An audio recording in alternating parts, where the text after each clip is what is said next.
আসসালামু আলাইকুম রহমতুল্লাহ।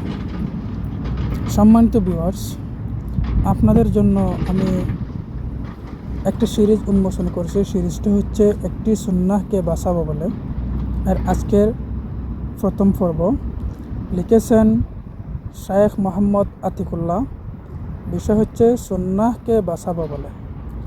রাসূল করিম সাল্লাল্লাহু আলাইহি ওয়াসাল্লাম মুসলিম উম্মার সংকট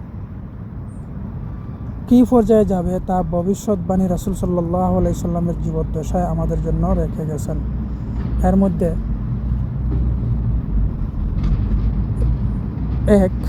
আমরা পুরো মুসলিম উম্মাহ সংকটের মধ্যে দিয়ে যাচ্ছি, এমনটা যে হবে রাসূল করিম সাল্লাল্লাহু আলাইহি সাল্লাম আগেই ভবিষ্যৎবাণী করে গিয়েছেন। মুসলিম সমাজ আজ নানা দল উপদলে বিভক্ত, বিভিন্ন মতবাদ নিয়ে ব্যস্ত। প্রত্যেক দলেই মনে করে তারাই সঠিক, একমাত্র সঠিক দল, অন্যরা সবাই ভ্রান্ত। 2, এই যে সমস্যা, তার সমাধান নবী সাল্লাল্লাহু আলাইহি সাল্লাম দিয়ে গিয়েছেন। রাসূল করিম সাল্লাল্লাহু আলাইহি সাল্লামের এক সাহাবী ইয়াদ বিন সারিয়া বর্ণনা করেন, নবীজি একদিন আমাদেরকে নসিহত করলেন ফজরের পর। ভাষণটা ছিল অত্যন্ত সারগর্ভ।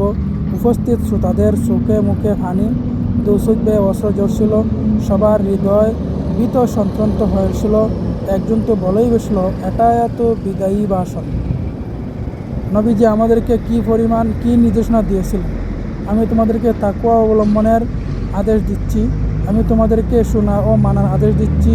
সে নেতা হাবশী গোলাম হলেও তাকে মানবে, কেননা তোমাদের মধ্যে যারা বেঁচে থাকবে তারা অনেক ঝগড়া বিরোধ দেখবে।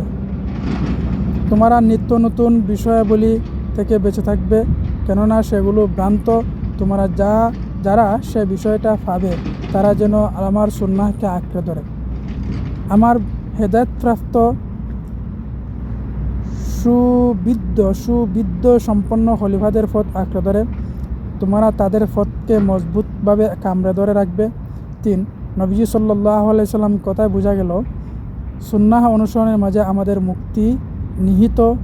আমরা এই সিলসিলায় চেষ্টা করব ফিকহি ও মাযহাবি ইখতিলাফ মতভেদ মুক্ত সুন্নাহ সমূহ হাজির করতে, যাতে সবাই মানতে পারে, আমল করতে পারে।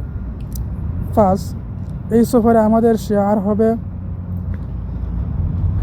ইন তুতিউহু